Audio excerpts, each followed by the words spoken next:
आज आप सबों को स्वागत करता हूं। तो चलिए आज है रैपिड फायर सीरीज के एपिसोड 7 में। तो चलिए दोस्त, हम आपसे रैपिड फायर सीरीज के एपिसोड 6 में आपसे एक सवाल पूछे थे, उसका आपको कमेंट बॉक्स में जवाब देना था। उसका एपिसोड 6 का क्वेश्चन था कि असम के नए मुख्यमंत्री कौन बने हैं। तो उसका सही आंसर है हेमंत बिस्वा शर्मा। इसका आंसर आप लोग याद रखिएगा, हेमंत बिस्वा शर्मा। ये असम के नए सीएम बन गए हैं, चीफ मिनिस्टर नया सीएम बने हैं। और जो यहाँ के राज्यपाल हैं वो हैं जगदीश मुखी। तो चलिए दोस्त, आज एपिसोड 7 के आपका क्वेश्चन ये है कि किस एजुकेशन बोर्ड ने दोस्त फॉर लाइफ नामक मोबाइल ऐप को लॉन्च किया है। इसका आंसर मुझे नीचे कमेंट बॉक्स में आप हमें जरूर बताइएगा। तो चलिए दोस्त, आज के एपिसोड 7 के हम पहला क्वेश्चन शुरुआत करते हैं। सबसे पहला क्वेश्चन है मोहम्मद गौरी के बारे में। मोहम्मद गौरी कौन था? देखिए, भारत से जितने भी बाहर से आक्रमणकारी आए थे, जैसे कि आपको पता है मध्यकालीन के शुरुआती दिनों में मोहम्मद बिन कासिम और मोहम्मद गजनवी ने भारत पर आक्रमण किया था। उसके बाद से मोहम्मद गौरी आया। मोहम्मद गौरी एक गजनी प्रदेश में एक छोटा सा प्रांत हुआ करता था जिसे गौर के नाम से जानते थे।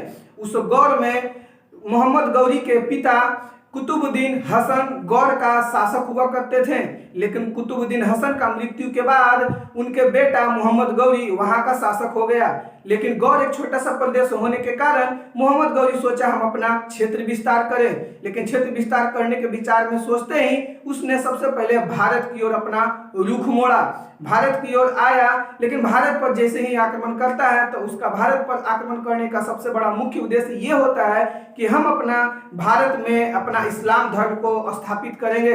इस्लाम धर्म का प्रचार प्रसार करने के लिए उसने भारत पर आक्रमण किया था। मोहम्मद गौरी शुरुआती दिनों में 1175 ईस्वी में सबसे पहले भारत के मुल्तान क्षेत्रों पर आक्रमण किया था। उसके बाद से धीरे धीरे सिंध क्षेत्रों को भी जीत लिया।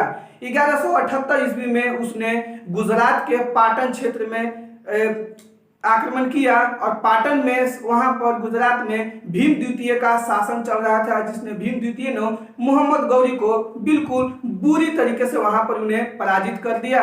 जैसे कि हम सभी युद्ध को हम डेट वाइज देख लेंगे ताकि आपको याद करने में बहुत आसानी होगा। इस सीरीज में हम आपको 10 सवाल देते हैं जिसमें आपको पूरे फुल डिटेल में आपको डिस्कशन देते हैं। तो इसे देखिए और दोस्तों में इसे शेयर जरूर कीजिएगा। वीडियो अगर अच्छा लगे तो इस पर लाइक शेयर कमेंट्स जरूर कीजिएगा।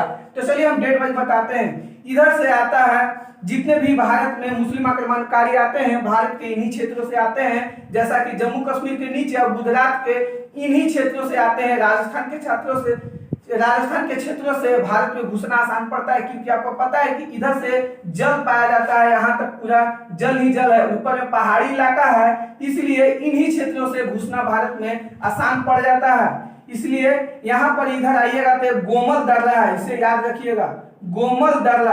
भारत में जितने भी मुस्लिम आक्रमणकारी आते हैं वो सभी गोमल दर्रा से होते हुए ही आते हैं। तो मोहम्मद गौरी भी इसी दर्रे से होकर के भारत के ये जो मुल्तान क्षेत्र है, यहाँ पर ये मुल्तान है, तो इन्हीं क्षेत्रों में आया। सबसे पहले मुल्तान में 1175 ईस्वी में आक्रमण करता है और यहाँ से जीतने के बाद नीचे में सिंध है, सिंध को भी जीत लेता है। उसके बाद से गुजरात में आता है और गुजरात में 1178 ईस्वी में गुजरात के पाटन क्षेत्र में पाटन में आक्रमण करता है, सॉरी पटना नहीं पाटन में आकर के यहाँ पर युद्ध करता है, जिससे गुजरात में उस समय शासक थे भीम द्वितीय, जो मोहम्मद गौरी को बुरी तरीके से पराजित कर देते हैं। पराजित करने के बाद ये यहाँ से फिर अजमेर के जो राजस्थान के तराई क्षेत्र है वहां पर चला जाता है। जैसे कि आपको पता है कि ये क्षेत्र आपको पूरा राजस्थान का क्षेत्र है। जैसे यहाँ पर अजमेर है, अजमेर में उस समय पृथ्वीराज चौहान इन सबों का शासन हो रहा था। तो तराइन क्षेत्र में जाने के बाद मोहम्मद गौरी 2 तराइन युद्ध लड़ा है, जिसके बारे में आप लोग ध्यान से समझिएगा। 1191 का प्रथम तराइन युद्ध इसने अजमेर के शासक पृथ्वीराज चौहान के साथ लड़ा, जिसमें पृथ्वीराज चौहान विजय हो गए। पृथ्वीराज चौहान यहाँ पर जीत जाते हैं और जीतने के बाद मोहम्मद गौरी हार जाता है। हारने के बाद वो पुनः अपना राज्य लौट जाता है। लौटने के बाद वो पूरी तैयारी करके फिर से 1192 ईस्वी में भारत पर आक्रमण करता है। तराइन क्षेत्रों में ही फिर होता है तराइन के द्वितीय युद्ध। जब वो दोबारा आक्रमण करता है तो अपने प्रदेश से 2 बड़े शासक दो बड़े सेनापति को भी साथ में लेकर के आता है, जिसका एक का नाम था कुतुबुद्दीन ऐबक और दूसरा था बख्तियार खिलजी। ये दोनों ही अपने काम में बहुत बड़े माहिर व्यक्ति थे। इन्हें 1192 ईस्वी में द्वितीय तराइन का युद्ध होता है, द्वितीय तराइन का युद्ध, जिसमें मोहम्मद गौरी जीत जाता है, मोहम्मद गौरी जीत जाता है। ये दोनों ही जो सेनापति थे बहुत ही अपने काम में माहिर थे। इन्हीं दोनों के बदौलत ही तराइन का द्वितीय युद्ध मोहम्मद गौरी जीत पाता है। इसके बाद से 1194 ईस्वी में इसने चंदावर का युद्ध लड़ता है, जिसमें मोहम्मद गौरी जीत जाता है, मोहम्मद गौरी जीत जाता है। यहाँ पर जयचंद के साथ इसका भिड़ंत हो जाता है कन्नौज के क्षेत्र में। यहाँ पर देखिए यूपी में कन्नौज का क्षेत्र है, यहाँ पर जयचंद के साथ मोहम्मद गौरी लड़ता है 1194 ईस्वी में चंदावर का युद्ध। चंदावर का युद्ध में जयचंद पराजित हो जाता है और इसी जैसे ही चंदावर का युद्ध जीतता है, कन्नौज पर अधिकार कर लेता है मोहम्मद गौरी। और जैसे ही कन्नौज पर अधिकार करता है, उसके बाद खुशी से मोहम्मद गौरी एक सिक्का भी चलवाता है। उस सिक्के पर एक तरफ में अरबी भाषा में कलमा को लिखवाता है और दूसरी तरफ में उसने लक्ष्मी देवी की आकृति को अंकित करवाता है। उसके बाद से फिर वो अपना पुनः प्रदेश लौट जाता है और सोचता है कि जो हमारा गौड़ प्रदेश है छोटा सा, उसे हम विस्तृत करें अपने ही प्रदेश में। तो उसने गजनी के शासक से लड़ाई छेड़ दिया, जिसने गजनी के जो राजा थे उसे मार के वहां से भगा देते हैं। भागने के बाद से वो पुनः 1205 ईस्वी में पुनः भारत लौट करके आता है। 1205 ईस्वी में भारत लौट कर आता है और भारत के क्षेत्र में खगड़ जाति के लोग रहते हैं। खगड़ जाति के कुछ लोगों को मोहम्मद गौरी मार देता है, जिसके कारण खगड़ जाति के लोगों में आक्रोश हो जाता है। मोहम्मद गौरी को मारने के लिए दोबारा उस पर प्रयास करते हैं, जिससे कि मोहम्मद गौरी 1206 ईस्वी में पुनः भारत छोड़ करके भागने लगता है। भारत से जाने से पहले उसने अपना दो सेनापति को भारत में नियुक्त कर देता है, एक कुतुबुद्दीन ऐबक को और दूसरे बख्तियार खिलजी को। कुतुबुद्दीन ऐबक को यह पूरा क्षेत्र दे देता है शासन करने के लिए। मुल्तान, अजमेर, दिल्ली के क्षेत्र को यह कुतुबुद्दीन ऐबक को दे देता है और बिहार, बंगाल, उड़ीसा के क्षेत्र को इसे बख्तियार खिलजी को दे देता है, बख्तियार खिलजी को। और दे करके 1206 ईस्वी में पुनः अपना प्रदेश लौटने लगता है। रास्ते में ही खगड़ जाति के लोग मोहम्मद गौरी को 1206 ईस्वी में मार देता है। मारने के बाद से फिर कुतुबुद्दीन ऐबक को जो दिल्ली वाले क्षेत्र जो मिलता है, कुतुबुद्दीन ऐबक ही 1206 ईस्वी में दिल्ली सल्तनत का शुरुआत करता है, जिसमें सबसे पहले उसने गुलाम वंश की स्थापना करता है। यहीं से दिल्ली सल्तनत की शुरुआत होती है और इसकी वंशज आगे क्यों चलते हैं। उसी प्रकार से बख्तियार खिलजी जो बिहार, बंगाल, उड़ीसा के क्षेत्रों में शासन करने गया था, बिहार में जाते ही सबसे पहले उसने नालंदा विश्वविद्यालय को ध्वस्त कर दिया। तो इतनी जानकारी थी आपको मोहम्मद गौरी से। तो चलिए आगे दोस्त हम देखते हैं अगला सवाल। तो चलिए दोस्त अब दूसरा क्वेश्चन देख लेते हैं कि है अब भारत का भूगोल सामान्य जानकारी। तो भारत के बारे में हम इसके यहाँ के सामान्य जानकारी देखेंगे कि इसकी भौगोलिक स्थिति क्या है। तो जैसे कि समझिए, मान लीजिए कि ये पूरा ग्लोब है, पूरे विश्व है, पूरे विश्व में भारत की स्थिति यहाँ पर है। अगर हम इसको क्वाड्रेंट में बांटे तो first quadrant, second quadrant, third quadrant और फोर्थ क्वाड्रेंट, इसे 4 क्वाड्रेंट में बांट दिए। तो भारत कहाँ पर है? पहले क्वाड्रेंट में। ठीक है, तो पहले क्वाड्रेंट को क्या कर सकते हैं? अगर ये पूर्व है, ईस्ट वेस्ट नॉर्थ साउथ, पूर्व पश्चिम उत्तर दक्षिण, तो हम क्या कर सकते हैं? ऊपर में उत्तर पूर्व इसे कह सकते हैं कि भारत पूरे विश्व के ग्लोब पर उत्तर पूर्व दिशा में है। उत्तर माने ऊपर और पूर्व माने इस साइड। तो ये देखिए फर्स्ट क्वाड्रेंट उत्तर पूर्व क्वाड्रेंट में आ रहा है। ठीक है, तो ये है भारत की स्थिति है। तो अगर एग्जाम में पूछे कि भारत पूरे विश्व में किस दिशा में है, तो उत्तर पूर्व की ओर है। ठीक है, भारत के अगर हम इसको भौगोलिक अति देख लें तो इसको 8 डिग्री 4 मिनट से लेकर के 37 डिग्री 6 मिनट तक है। इसे हम लोग कहते हैं उत्तरी अक्षांश। और 68 डिग्री 7 मिनट से लेकर 97 डिग्री 25 मिनट तक यह है दक्षिणी अक्षांश। ठीक है, दक्षिणी देशांतर है, देशांतर है। ठीक है, अगर ये तो सिर्फ भारत का हुआ।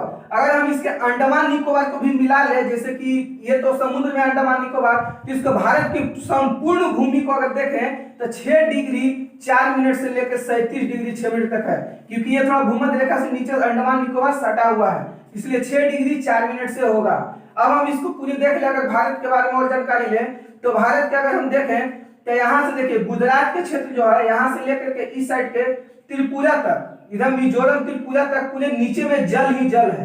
तो इस पूरे जलीय जल से जो लगा हुआ सीमा है ये सब, तो जल से लगे हुए सीमे की अगर लंबाई कुल देखे भारत के तो वो 6100 किलोमीटर है, 6100 किलोमीटर। और ऊपर में पूरा स्थल से घिरा हुआ है। तो पूरा स्थल से अगर हम पूरी इसकी लंबाई देख ले, सीमा की लंबाई, ये पूरा जो ये देखिए जा रहा है ये पूरी सीमा की लंबाई अगर स्थल को देखें तो 15200 किलोमीटर स्थल से घिरा हुआ है। और जल से जो सटा हुआ जिसको तटीय भाग कहते हैं वो 6100 किलोमीटर। लेकिन ये पूरी संपूर्ण मुख्य भूमि की है। भारत के कुछ और भी जल के अंदर कुछ अपनी भूमि है, जैसे कि अंडमान निकोबार हो गया, लक्षद्वीप हो गया। तो इन सभी क्षेत्र का अगर हम तटीय भाग को मिला लें तो सिर्फ तटीय भाग को सबको मिला के मुख्य भूमि तो 6100 हो गया, और अंडमान निकोबार लक्षद्वीप इस सब को मिला करके 7516.6 किलोमीटर यानी 7516.6 किलोमीटर होता है। तो इस सभी को पूरा इतना इसकी क्षेत्रफल है।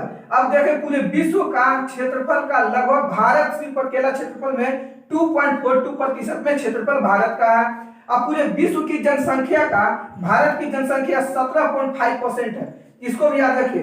पूरे विश्व में जान लीजिए कि भारत पूरे विश्व में क्षेत्रफल के दृष्टिकोण से 7वें स्थान पर आता है और जनसंख्या के दृष्टिकोण से दूसरे स्थान पर। तो क्षेत्रफल के दृष्टिकोण से जो पहले स्थान पर है वो रूस है और जनसंख्या के दृष्टिकोण से पहले स्थान पर चीन है, दूसरे स्थान पर जनसंख्या में भारत। ठीक है, तो यह है भारत के बारे में इतनी जानकारी।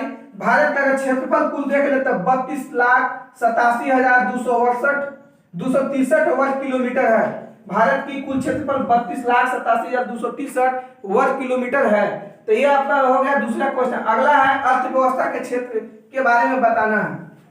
अर्थव्यवस्था के कितने क्षेत्र होते हैं इसके बारे में संपूर्ण जानकारी आपको बताते हैं। अगर अर्थव्यवस्था की बात करें तो अर्थव्यवस्था का 3 क्षेत्र होते हैं, जिसे हम लोग प्राथमिक क्षेत्र, द्वितीय क्षेत्र एवं तृतीय क्षेत्र कहते हैं। तो इन सभी को हम बारी बारी से समझते हैं क्या होते हैं। अगर हम इसे प्राथमिक क्षेत्र की बात करें, प्राथमिक क्षेत्र उन क्षेत्र को कहते हैं जो प्राकृतिक संसाधन के द्वारा जो हमें प्राकृतिक से प्राप्त होते हैं, जैसे कि लकड़ी, जलवायु, पर्यावरण, जीव जंतु, इन सभी चीज जो हमें प्राकृतिक चीजों से मिलते हैं, जैसे कि खनन वगैरह होते हैं जमीन से निकालने के बाद, उन सभी चीज प्राथमिक अर्थव्यवस्था के अंतर्गत आते हैं। जैसे कि अगर हम बात करें पशुपालन, जीव जंतु है, पशुपालन ये प्राथमिक अंतर्गत आएगा।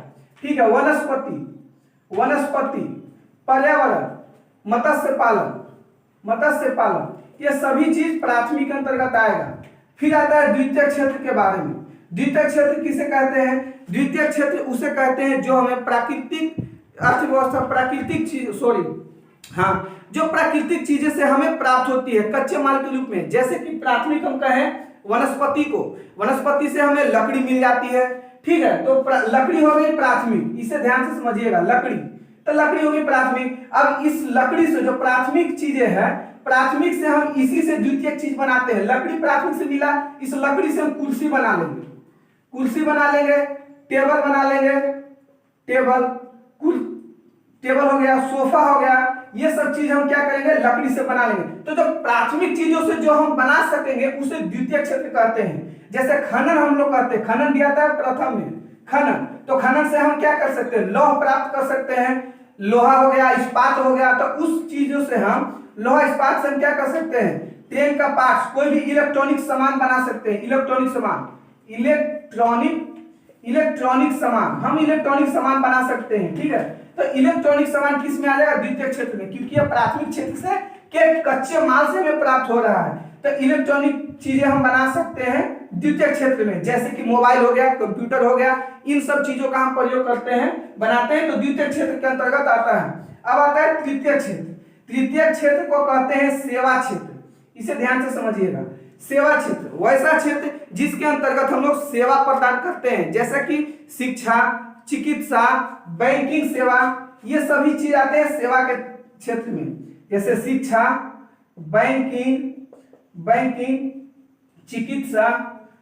चिकित्सा, ये सभी चीज सेवा के अंतर्गत आता है। ये सेवा दे रहे हैं, ना कि ये किसी चीज को हम प्राकृतिक रूप से प्राप्त कर रहे हैं और ना ही प्रकृति के किसी साधन से हम शिक्षा को बना रहे हैं। ये सेवा दिया जाता है। शिक्षा सेवा में बैंकिंग आता है सेवा क्षेत्र में, चिकित्सा भी आता है सेवा क्षेत्र में। अब समझिए भारत की जो जीडीपी है उसमें सबसे बड़ा योगदान तृतीय क्षेत्र का ही होता है, ठीक है, तृतीय क्षेत्र का। देखिए जैसे पूरे भारत की जीडीपी देखें तो तृतीय क्षेत्र का सबसे बड़ा योगदान होता है, क्योंकि अगर शिक्षा में भी, शिक्षा से बहुत ज्यादा पैसा भारत सरकार को मिलती है, बैंकिंग से भी भारत सरकार को बहुत पैसा आती है, और मेडिकल के क्षेत्र से, चिकित्सा के क्षेत्रों से।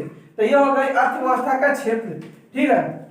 उम्मीद करते हैं समझ आ गया होगा। अगला है हमारा 1773 के रेगुलेटिंग एक्ट के बारे में, कि 1773 का रेगुलेटिंग एक्ट क्या है, इसके बारे में समझिए। 1773 का रेगुलेटिंग एक्ट क्यों आया था?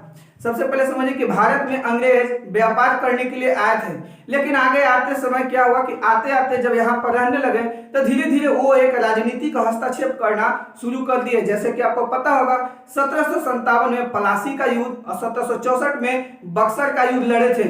यही दो, सबसे पहले समझिए 1757 में प्लासी के युद्ध लड़े थे और 1764 में इन्होंने, अंग्रेज ने बक्सर का युद्ध लड़ा। ये दोनों ही युद्ध लड़ने के बाद भारत में अंग्रेजों का शासन और भी अच्छी तरीके से स्थापित कर लिया। इसमें भारतीय को शक्ति को पहचान लिया और भारतीय की शक्ति को दबाते हुए अंग्रेज भारतीय पर शासन करना इसी युद्ध के बाद से शुरुआत कर दिया। इसके बाद से भारतीयों पर शासन करने के लिए हर समय पर एक कोई न कोई एक्ट लेकर के आते रहते थे, जिससे भारतीयों को शासन चलाते थे।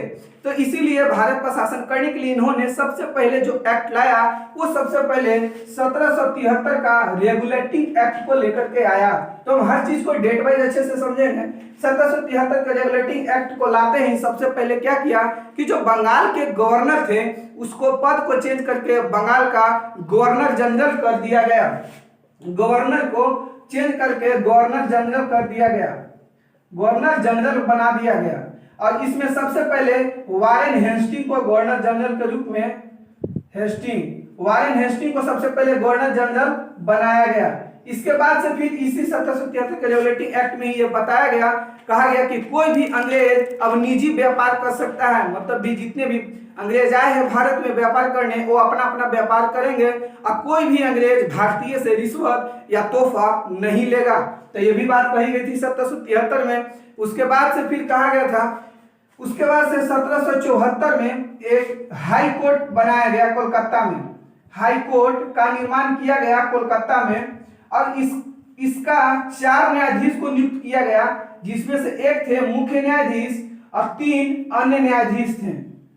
3 अन्य न्यायाधीश थे। जो मुख्य न्यायाधीश थे उनका नाम था sir Elijah Impey, sir Elijah Impey. मुख्य न्यायाधीश का जो नाम था उनका नाम था सर एलिजा इम्पे। इन्हें कोलकाता हाईकोर्ट में मुख्य न्यायाधीश के रूप पर नियुक्त किया गया। उसके बाद से फिर 1773 के रेगुलेटिंग एक्ट में ये बोला गया कि उसमें बोर्ड ऑफ डायरेक्टर्स का काम दिया गया कि आप हमें बताइएगा, मतलब ब्रिटिश सरकार ने बोला कि बोर्ड ऑफ डायरेक्टर्स जो भारत में कंपनी के अधीन है वो भारत में चल रहे हर वित्तीय, राजनीतिक और सैन्य मामलों की जानकारी ब्रिटिश सरकार को देगी। ये बोर्ड ऑफ डायरेक्टर्स का ये काम दिया गया था। उसके बाद से फिर 1773 के रेगुलेटिंग एक्ट के बाद फिर 1781 के एक्ट ऑफ सेटलमेंट को लाया गया। 1781 के एक्ट ऑफ सेटलमेंट को लाया गया, एक्ट ऑफ सेटलमेंट को लाया गया। और इसमें यह बात कही गई कि 1773 के रेगुलेटिंग एक्ट के जितनी भी कमी है उसको दूर की जाए। 1773 के रेगुलेटिंग एक्ट में जितना कमी और रह गया था उसको दूर करने के लिए एक्ट ऑफ सेटलमेंट 1781 को लाया गया। तो ये थी 1773 के रेगुलेटिंग एक्ट के बारे में इतनी मुख्य बात है। उसके बाद से देख लेते हैं अनियंत्रित नाभिकीय विखंडन। इसमें हम 10 सवाल देते हैं, इसको फुल डिटेल में आपको बताते हैं। पूरी अच्छे तरीके से मेहनत के साथ इसे जरूर शेयर कीजिए और देखिए, लाइक शेयर कमेंट्स इस पर जरूर करते रहिए। फिर अनियंत्रित नाभिकीय विखंडन, आपको बताए थे कि जो नाभिकीय विखंडन है, नाभिकीय विखंडन इसके बारे में आपको पहले एपिसोड में बताए थे कि ये 2 तरीके का होता है। एक होता है अनियंत्रित और एक होता है नियंत्रित। आपको नाभिकीय विखंडन होता है बड़ा नाभिक छोटे छोटे नाभिक में टूट जाता है, विखंडित हो जाता है, उसे ही हम लोग नाभिकीय विखंडन कहते हैं। जो एक अनियंत्रित और दूसरा नियंत्रित होता है अनियंत्रित। आपको बता दिए थे कि इसमें परमाणु बम को बनाया जाता है, इसके ऊपर पिछले वीडियो में बता दिए हैं। ये है नियंत्रित के ऊपर आज बताते हैं कि नियंत्रित कैसे काम करता है। नियंत्रित के अंतर्गत आता है परमाणु रिएक्टर। परमाणु रिएक्टर परमाणु रिएक्टर होता है नियंत्रित। इसे मानव द्वारा बनाया जाता है बिजली उत्पादन के लिए, और इस पर हम लोग अपना कंट्रोल कर सकते हैं, नियंत्रित कर सकते हैं, इसीलिए नियंत्रित नाम के विखंडन के अंतर्गत आता है। देखिए परमाणु रिएक्टर काम कैसे करता है, इसके बारे में संक्षिप्त जानकारी ये ले लीजिए। 1942 ईस्वी में एनरिको फर्मी ने अमेरिका में सबसे पहले शिकागो विश्वविद्यालय में परमाणु रिएक्टर को सबसे पहले बनाया था। अब परमाणु रिएक्टर की सिद्धांत पर कैसे काम करता है समझिए। जैसे मान लीजिए कोई नाभिक है यूरेनियम का, यूरेनियम 92235 यूरेनियम है। इस पर हम क्या करते हैं, न्यूट्रॉन से प्रहार करते हैं, क्योंकि किसी भी नाभिक पर जब तक आप न्यूट्रॉन से प्रहार नहीं कीजिएगा उससे कोई भी ऊष्मा या फिर आप बिजली उत्पादन नहीं कर सकते। परमाणु रिएक्टर में यूरेनियम और प्लूटोनियम का ही सबसे अधिक मात्रा में प्रयोग किया जाता है। तो न्यूट्रॉन से अगर इस पर प्रहार कीजिएगा तो ये 3 न्यूट्रॉन प्लस ऊष्मा में टूट जाएगा, ढेर सारा ऊष्मा निकलेगी, ठीक है। तो इसमें मात्र आप एक ही न्यूट्रॉन से प्रहार कर सकते हैं, क्योंकि एक ही न्यूट्रॉन का कभी कभी ठीक से भार सह नहीं पाता है, इतना ज्यादा ब्लास्ट कर जाएगा कि अनियंत्रित हो जाएगा फिर, ठीक है। तो इसको एक न्यूट्रॉन से ही प्रहार कीजिए तभी ये सह पाएगा। इसके बाद से फिर क्या होगा कि इसमें फिर से जब ये 3 न्यूट्रॉन निकलता है, इस 3 न्यूट्रॉन में से फिर से आप इससे एक न्यूट्रॉन से फिर यहाँ से प्रहार करवाइए और 2 न्यूट्रॉन का आप अवशोषित कर लीजिए, क्योंकि अगर आप इसे 3 न्यूट्रॉन से प्रहार करा दीजिएगा तो बहुत ज्यादा ब्लास्ट कर जाएगा। तो इसलिए एक ही न्यूट्रॉन से फिर यहाँ पर प्रहार कराइए और 2 न्यूट्रॉन को अवशोषित कर लीजिए, अवशोषित कर लीजिए। अब इसको अवशोषित करने के लिए 2 छड़ का प्रयोग करते हैं, जिसका कैडमियम और बोरॉन का। ये एग्जाम में हमेशा पूछा जाता है कि न्यूट्रॉन को अवशोषित करने के लिए किन छड़ों का प्रयोग करते हैं, तो कैडमियम और बोरॉन का। अब ये जब न्यूट्रॉन है इस पर जब प्रहार करता है तो कभी कभी ये इसका गति बहुत ज्यादा तेज हो जाती है, तो तेज गति होने के कारण इसमें बहुत ज्यादा हीट उत्पन्न होता है, अब ब्लास्ट करने को हो जाता है। तो अधिक ये गर्म होने के कारण नाभिक को इसको ठंडा करने के लिए हम लोग 2 चीज का प्रयोग करते हैं शीतलक के रूप में। इसको ठंडा करने के लिए द्रव सोडियम, द्रव रूप में सोडियम और द्रव रूप में पोटासियम का प्रयोग करते हैं शीतलक के लिए। इसको ठंडा करने के लिए द्रव सोडियम और द्रव पोटासियम।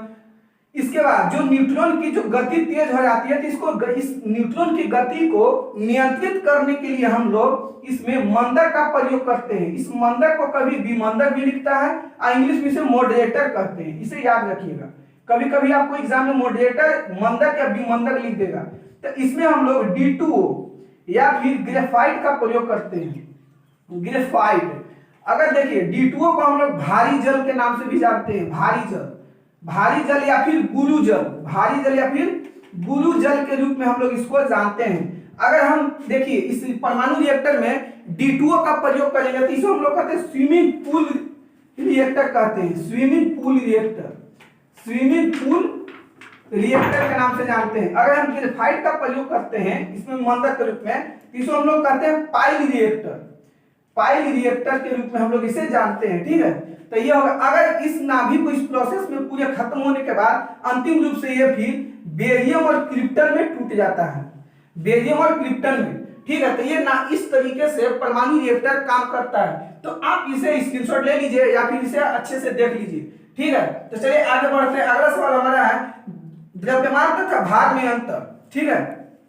सबसे पहले आपको जब हम थंबनेल पर एक क्वेश्चन देते हैं उसे ध्यान से पहले ही क्वेश्चन को नोट कर लीजिए, और हम इसको थोड़ा स्पीड में लेकर के चलते हैं। तो आप इसे वीडियो को पॉज करके आप इसे नोट करते जाइएगा और देखते जाइएगा, ठीक है।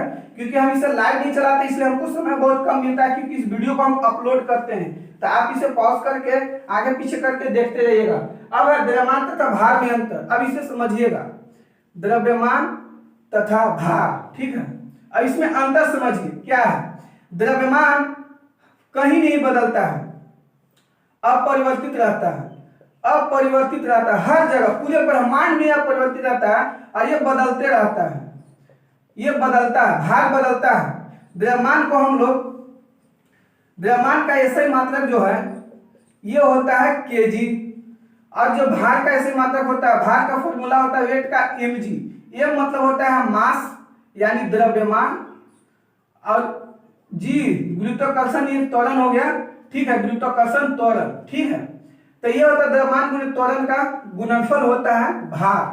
तो इसका ऐसे मात्रक जो होता है, द्रव्यमान का हम लोग लिख सकते हैं केजी और त्वरण का लिखेंगे मीटर पर सेकंड स्क्वायर।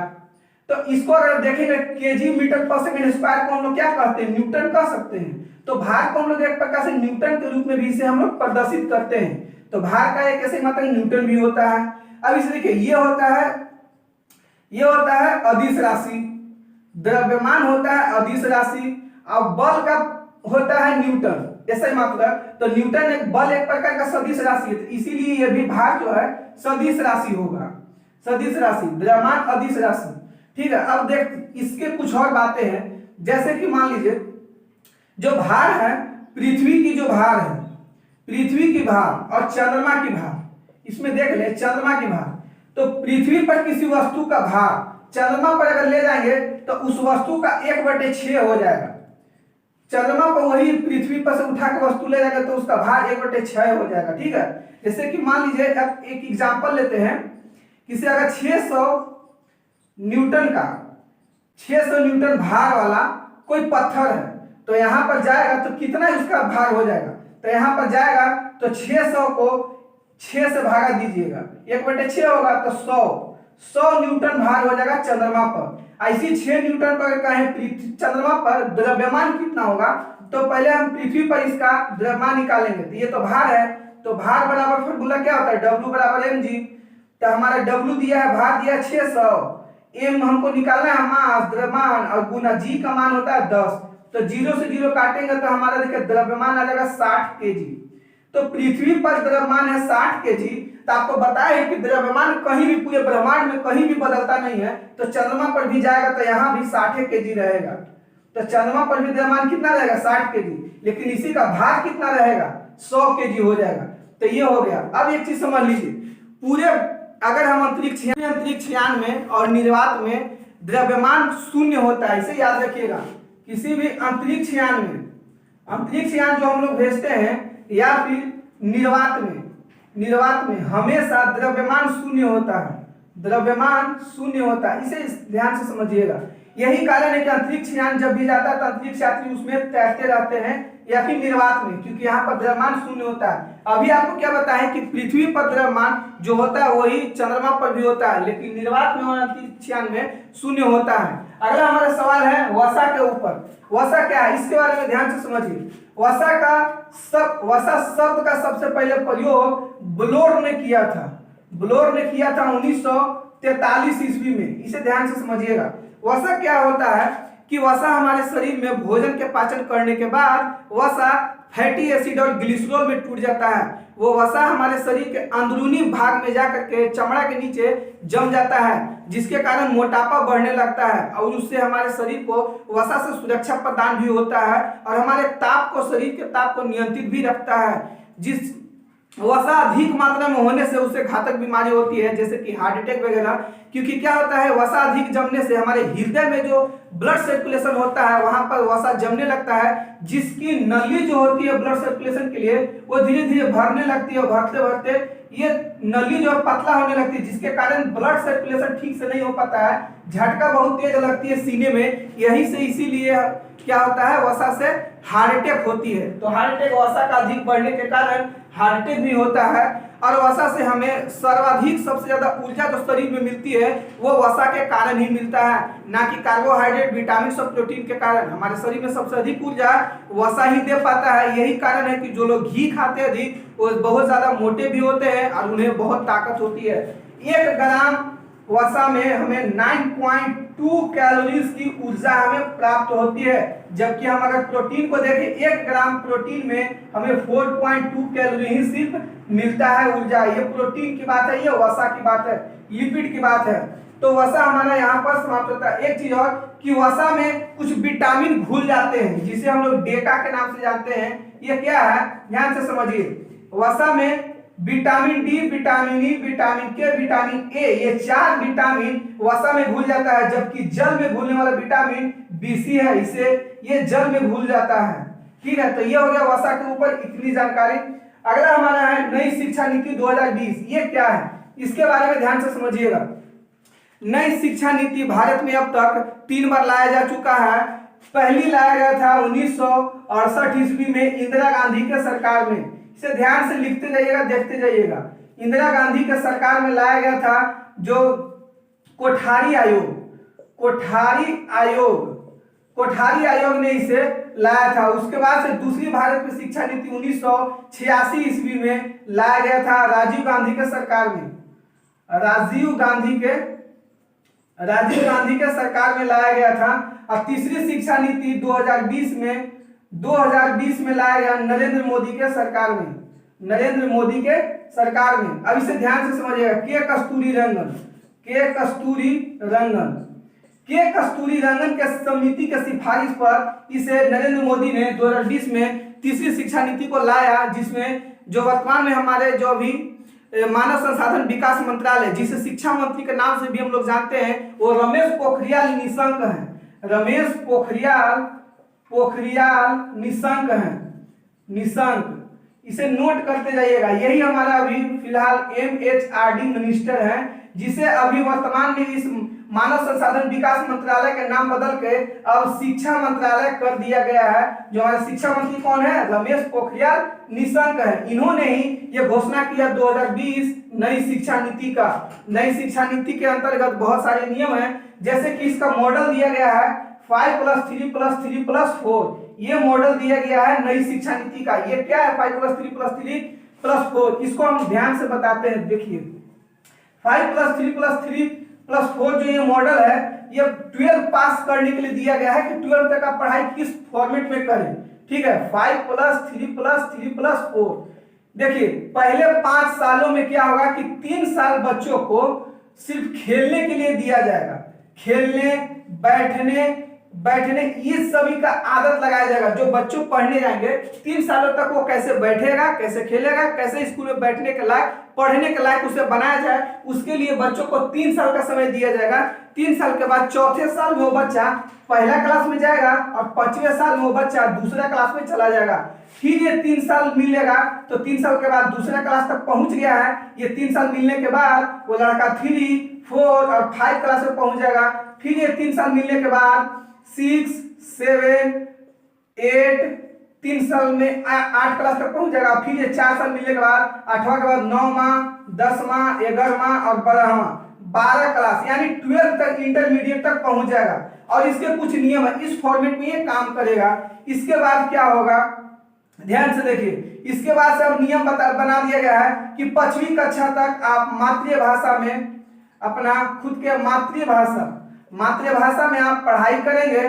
6ठी कक्षा से आपको वोकेशनल कोर्स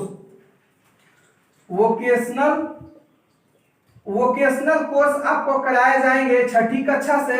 और 9वीं कक्षा से आप क्या करेंगे, कोर्स को चुनेंगे,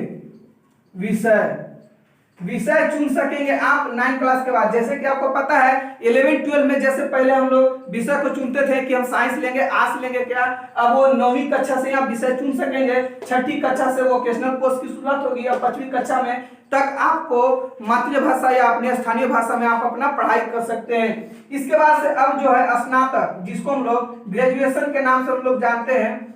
स्नातक जो ग्रेजुएशन है वो वर्तमान में 4 वर्ष का होगा। जैसे कि अभी फिलहाल अभी 3 वर्षों का होता है, नई शिक्षा नीति 2020 के बाद ये 4 वर्षों का होगा। और इसके बाद अब डायरेक्ट ही PhD करेंगे। बीच में एमफिल करने की कोई जरूरत नहीं है, क्योंकि एमफिल कोर्स को समाप्त कर दिया गया है। डायरेक्ट ग्रेजुएशन के बाद आप PhD करेंगे, तो यहाँ से एमफिल कोर्स को हटा दिया गया है। वर्तमान में जो है हमारी दूसरी शिक्षा नीति के तहत अभी जो हमारा चल रहा शिक्षा नीति, इसमें भारत सरकार पूरी GDP का 4.43% खर्च करता है। लेकिन नई शिक्षा नीति 2020 के तहत ये कहा गया है कि हम पूरी GDP का 6% खर्च करेंगे शिक्षा के ऊपर। और ऐसे नई शिक्षा नीति को लागू करने वाला सबसे पहला राज्य जो है वो हिमाचल प्रदेश है। इसे याद रखिएगा, हिमाचल प्रदेश।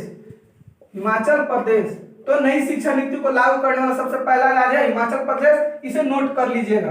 ग्रेजुएशन का फॉर्मेट को समझा देते हैं कि 4 साल, देखिए हम लोग 3 साल ग्रेजुएशन करते हैं, इसमें एक फायदा है कि हम लोग जब 3 साल का ग्रेजुएशन करते थे तो अगर बीच में एक भी साल हम लोग छोड़ेंगे तो ग्रेजुएशन हमारा अधूरा माना जाएगा, पूरा ग्रेजुएशन नहीं। जो ये नया शिक्षा नीति आया है इसमें ग्रेजुएशन को 4 साल रखा गया, चारों साल को बहुत अच्छे तरीके से बीच में छोड़ेंगे तो जितना साल करके छोड़ेंगे उतना साल में आपको ग्रेजुएशन का डिग्री मिल जाएगा। जैसे कि मान लीजिए ये स्नातक का फॉर्मेट हम आपको समझा रहे हैं। स्नातक पहला साल फर्स्ट ईयर अगर आप करेंगे तो आपको प्रमाण पत्र मिलेगा कि ये 1 साल किए हैं, 1 साल के लिए प्रमाण पत्र।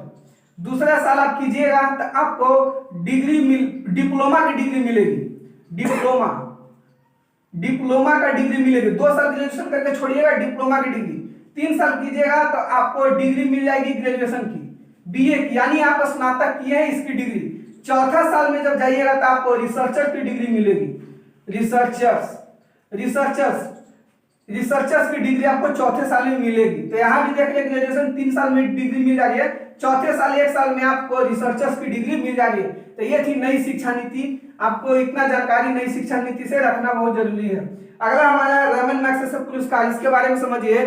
फिलीपींस के सरकार द्वारा इसे रमन मैग्सेसे पुरस्कार को दिया जाता है। इसकी शुरुआत अप्रैल 1957 ईस्वी में किया गया, लेकिन इसमें जो पुरस्कार का वितरण है 1958 ईस्वी से किया जाने लगा। इसे फिलीपींस के तीसरे राष्ट्रपति रमन मैग्सेसे के याद में इसे चलाया जाता है। तो सबसे पहले समझ लीजिए रमन मैग्सेसे पुरस्कार, रमन मैग्सेसे, ये जो है इसकी शुरुआत अप्रैल 1957 में शुरुआत किया गया और इसका जो वितरण है 1958 ईस्वी से शुरुआत किया गया।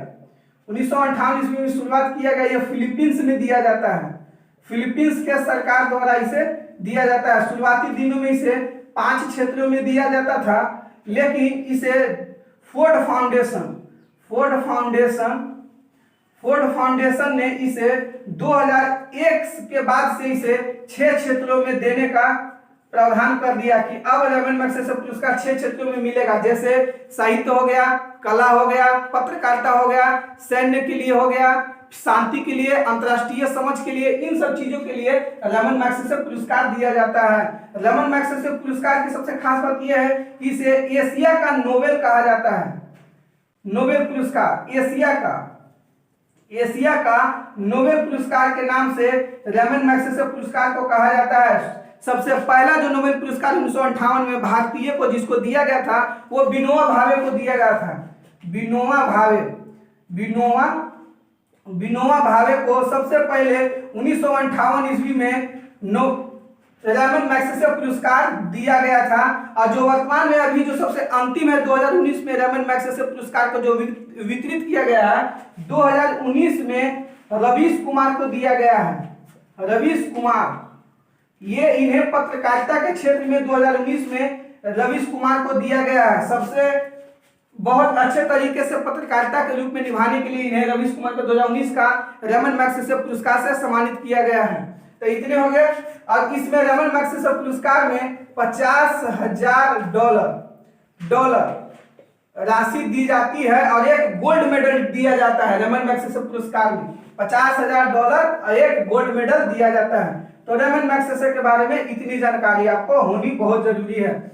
अगला है सवाल हमारा, देखिए औषधि, वनस्पति, वन, भवन, लाह, तंबाकू, डेयरी, चमड़ा अनुसंधान केंद्र, इन सभी के देखिए हमें कॉमन ले लिए हैं अनुसंधान केंद्र, ठीक है। जैसे कि इन सभी के बारे में पूछा, केंद्रीय औषधि अनुसंधान केंद्र कहाँ है, केंद्रीय वनस्पति अनुसंधान संस्थान कहाँ है, तो सबको हम एक एक ले लिए हैं, सबको हम बता देते हैं। औषधि अनुसंधान, इसको नोट कीजिएगा।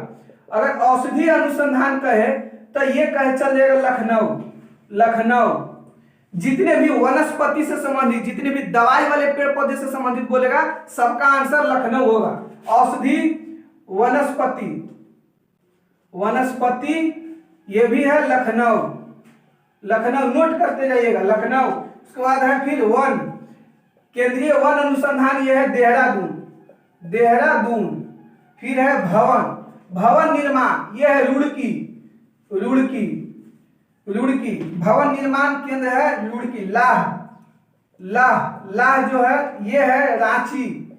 ये सब मोस्ट इंपोर्टेंट है, इसे याद जरूर कीजिएगा। फिर तंबाकू अनुसंधान केंद्र, तंबाकू ये आपको आंध्र प्रदेश के राजमुंदरी में है, राजमुंदरी। ठीक है, डेयरी अनुसंधान केंद्र ये आपको चंडीगढ़ में है, करनाल में, करनाल हरियाणा के करनाल में। फिर है चमड़ा अनुसंधान केंद्र, चमड़ा अनुसंधान केंद्र है आपको चेन्नई में, चेन्नई। मोस्ट इंपोर्टेंट इसे याद रखिएगा। तो इतना आपको मोस्ट इंपोर्टेंट है। आज का हमारा 10 सीरीज समाप्त होता है। अगर वीडियो अच्छा लगे तो लाइक शेयर कमेंट से जरूर कीजिएगा। इसको आप चाहे तो स्क्रीनशॉट ले सकते हैं। तो चलिए, थैंक यू, जय हिंद।